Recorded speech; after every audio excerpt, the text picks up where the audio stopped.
okay, achuta na kitang tauling diling topic tamo for today.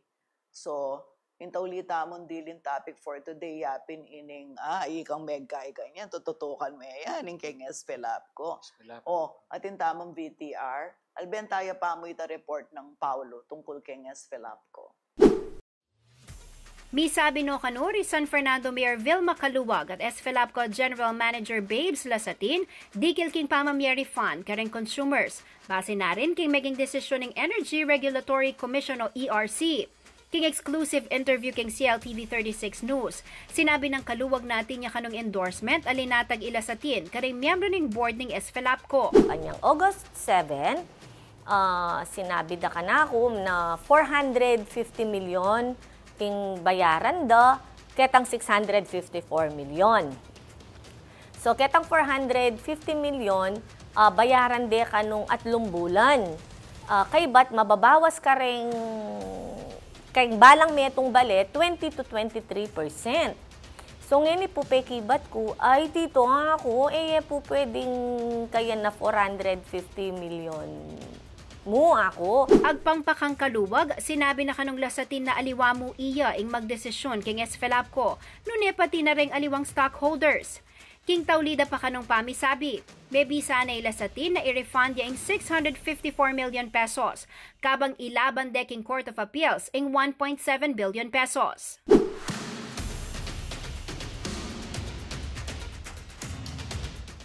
Okay. So, Paulo, may sabi niya pala yung General Manager Kong Babes Lasatin ng Espelapco po yung Mayor V. So, baka na ano kanin eh. Nung sinalang sangya pala yung ka eh. Yung board. Itapining masakit na katutuan. Yung pamanalakaran ng Jose Babes Lasatin, bilang General Manager, baka nitang itang may ka negosasyon kasi kay pamamilata na mo naman yung PAMCHAM mayap nung sakaling midinan niyang kaya midinan ng upaya makapamisabi makanya ning narrative ng Mayora Vilma Caluwag kasi kay mga labasan pinapanahon karon press con na nung ating kopong pamikatago na puntalan nyo ko makamulat na yaman pa yung opisina ko Mayora niya ketang mika kaila face to face lang pamisabi anak anong kayap na sinabi binabading barahan na at ikit na itamo munang offer mo pinatchison keng transaksyon nung makipag-deal ka at saradong ating decision ng ERC at yang mamilatag kay sasabihan uli nga akong local chief executive pong manalakaran karening consumer at nakasakit hanggang 5 mo nga na ang kaya makipag-deal ko getang buri ng malaria di singilanda ko rin may malen makanya ng posisyon ng Mayora Vine at mumisan makatadwa niabot na makatadlo pero katang makatadwa malino na katang 654 million iyaing i-refund at katang kondisyon sa 1.7 maragul-ragulyeta 1.7 billion. 1.7 billion. Itang 1.7 billion, yapin itang difference na in-overcharge na. Yeah. Kasi wari ating Espelapco computation ating ERC. Ating ERC computation. Itang 1.7 billion, yapin ing computation na ning ERC, ketang in-overcharge na ning Espelapco. Keng kilob na ning Apolong Banwa, makanya niya ita. So ita, Chison. At hanggang ngayon, running gate na nung pisasabihan tayo ning kay kondisyon na ita ka makapag-refund kay ni San Fernando. Ali, aparti ito. 1.7 billion, aparti, kaya tayang Apolong Banwang milabas. Na many batan niya ketang pamag-compute karetang number of times na siningil lang mas matas keng generation charge. Siningil lang mas matas kesa ketang susupply na ning WESM. Kasi yung WESM, yung impression na ning WESM, ketang sasabihan na ning ERC, ka pwedeng mas matas ka rin. Ketang ikit damemi lang la 102 times keng kilob na ning Apolong Banwa na siningil lang higher. than the WESM. Karinya lintoy tan difference na 1.7 billion is tuko. Tutuwa ka rin at Jason. Makanya niya, pen. Ngayon nga manuan yung pisasabyan, yakayabe ita, itang Yakayabe pisabi da. General Manager Jose Lasatin, ang popay Mayor Vilma Caluwag, de pisabyan itang bageng ay ita.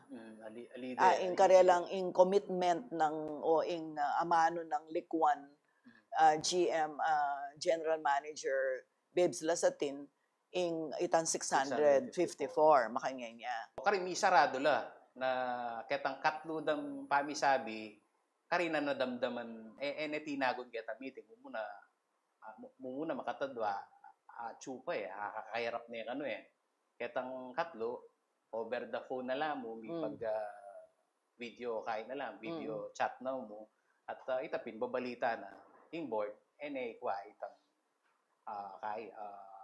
desisyon na inaprubahan ng board. Inaprubahan ng board. Makanita yung amano na. Kanya kayang pamanalakaran ng ati Bingeni at sasabihan ng maging niya pamuring aktibo, itang desisyonan ng ERC na magsampa ng criminal case laban kay ng SPLAPCO. So, iting talokyan ta kanini. Nung makanyan, imburi mong sabihan, Kong Babes, GM Jose Lasatin, ene agyong conventioning board, makanya.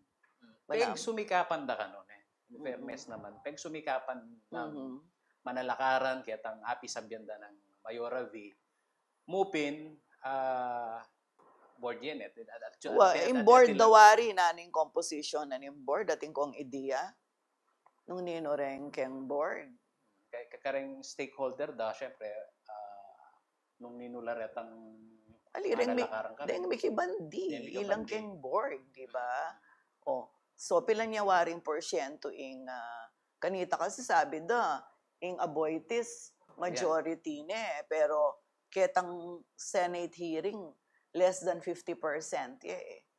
Indimdam ko. Kaya sinabi ng GM Babes Lasatin So, nung ating more than 50%, nino-ninongan deta. Liban ka rin Lasatin. Balo ko deng Escaler. Metong lakaretang Mickey Bandi. Deng Panlilyo, walila metong kareng Mickey Bandi. Diba? So, kasi aneng ka-importante ita itang amanwan mong mebi sa ing board. Siyempre, imburi ko sabihan niya, pinakukutang ke. Siyempre, GM Babes Lasatin, linubya ketang makanya na may pagdialogue lang Mayor V, uling bala mo, atin niyang upaya talaga, di ba? Na makipag-dialogue ya kang Mayor V. At miras laketang makanyan settlement, di ba? O ba't bandang tawli, nala akong binsi. Buri na sabihan, nung nala akong binsi, buri na sabihan, may nayang kayang tatalakaran. Nung nala akong binsi, kim board. Kim board kasi, ing kapangyarihan. Manibatan niya ketang share. Share na nita majority ba? Makanya. So maga misconception na magakain na itang SPLAPCO maragula share. Deng Lasatin, so atin niyang upaya tatang Babes. O nang itapin po, abang kita mo pin po na aliwa mo ila itatalan ka rin shares at madagula shares deng aliwang pamilya. So eta mo nga naayatang ka ring Lasatin ing pamagdesisyon parikil po ketang refund. Dapat talaga bawal ang chismis kaya katabla tamoy ta libro nino talaga madagula share madagula stock. Ali kita kasing dimdam kaya kasi GM Babes Lasatin ketang mismong kinover tamong Senate hearing Ayal ben kaya kasi Senate hearing Kasi mapaliya buntok ki Senator Tulfo kasi kang kareng aboitis At tatandanan ko sinabi na metong lakan ng bodega retang reklamo keng kareng aboitis amanwana. Metong lang bodega reng dokumentong atipon mi, nareklamo ka reng aboitis, sabi na eh. Oh. Kay may kibat naman mo kung Babes Lasatin kanita, yung general manager ng SPLAPCO, sinabi na, naman po kareleng majority, na kasi ako daramdaman ko majority na lang eh. Reng aboitis eh. Oo, kasi pinitang, unang sinabi na ka rin, nalila majority. Po may-ari ng Sino po yung mga main owners? ang main owners po ang Aboitiz po meron po silang 21%. Aboitiz. Tapos po yung Pampanga Energy Venture po na may-ari po ang Pampanga Sugar Mill, saka po mga ibang shareholder, meron po silang 52%. Kasi maragula bagi, syempre, itang makanya na niyang sinabi na ng Kong Babes na may sading board, siyempre may papaisip tamo. Ninunghari rin board na rin. Kasi, siyempre, ano nga akong kukot na ngan, alayawari keng kai, Kong Babes, alayawari ketang enewari ag yung katawanan o i-represent yung interest na ng SPLAPCO, yung general manager. Nung yang makakayap ito, para ka rin Fernandino, sali. Metong kasing issue ken talaga po tambalik-balikan me. Yung mismong supplier na ning kuryente, metong ya ka rin, bikibandi. Kaya SPLAPCO makanya niya yung lalto nyapin nung lawen may ita ing maging issue da pamurin deng magmasid. Keng Senate hearing makatapilan niya lintoy ta. Ketang ERC decision, makatapilan niya may site mo naman ito. Pero makakalungkot mo rin. Ako kasi, ketang dimdam tamo na talagang gagawa yung paralan ng GM Babes Lasatin, na nang kasanting na balita di ba? Kasi syempre, yung SPLAPCO, malapit niyang magdinala na banwa di ba? Kapaka, wari kinumbirata kong kai, kapatada Erwin Nukom, panetang ako kumbira keni pa, sa pisasabihan SPLAPCO. Itang tauliming pamisabi, i-raise niya pa ang top management. Uling masela niya yung Uling issue. masela niya yung issue, lalo na ating negosasyon at pisasabihan at ating value kaya sinabi Mayora V at ela pa bisang mami komento. Pero panauligat ang pangaintindi kong muri ng yaslaga kapabaluan kareng memalen at talatuki kening legal battle ng Mayora V at Chison. Itang sana kano aintindihan de rening consumer no makanano ya kabayat ang technicalities na nitang legal procedure ne kasi kung sakali man mong lamegwa kempani man mana at retang biyasa mo naman at balo din pulay na ningkay mag-file kaso lalo natin bisabihan na ulaga numisan sugal de wari itang mamayad lang mga antakadagul anya idalanda niya mo katang proseso na mananayala talaga hanggang katang final executory no ka rin namatas sa korte de itagal anya kaya naman kayang postura inumpisan ko niyari ang kay nga man o may laban na laking korte kanyan po pa siguro itang public opinion. This is going to be a long drawn battle nung makanya niya eging ending, kumbaga penaka-ending na